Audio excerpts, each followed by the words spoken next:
Live from the world's capital markets, here are the latest financial headlines brought to you by News Factory. Hello and welcome to Wednesday's financial news. Stay with us for more market headlines. The dollar-yen pair corrected downwards in the last session, falling 0.2%. The stochastic RSI indicates an oversold market. The Bitcoin dipped a slight 0.1% against the dollar in the last session. The Williams indicator is giving a negative signal. The gold-dollar pair made a minor upwards correction in the last session, rising 0.1%. The MACD is giving a positive signal. The oil-dollar pair exploded 2.4% in the last session. The ultimate oscillator is giving a positive signal. Coming up, the choices from our chief analyst for today.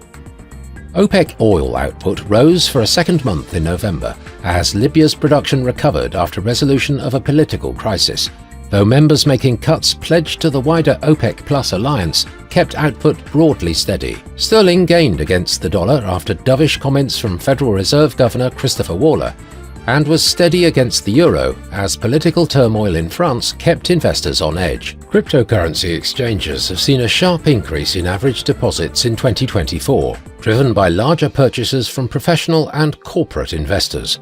Binance saw its average daily Bitcoin deposit rise by 2.77 BTC over the year, outpacing competitors like Kraken and Coinbase. Those were today's major economic events, and now moving on to world financial headlines. The economic calendar in the coming days is rich with data releases that could impact the market. High-impact events will be especially significant, but even moderate and low-impact updates can add to the bigger picture of economic trends. These key data releases may set the stage for market movement. Investors should plan for possible volatility, ensuring strategies are adaptable and informed. We hope that you've enjoyed Wednesday's market outlook. On behalf of all of us here, we wish you a productive trading day. Be sure to join us tomorrow morning for the latest news and events from the financial markets.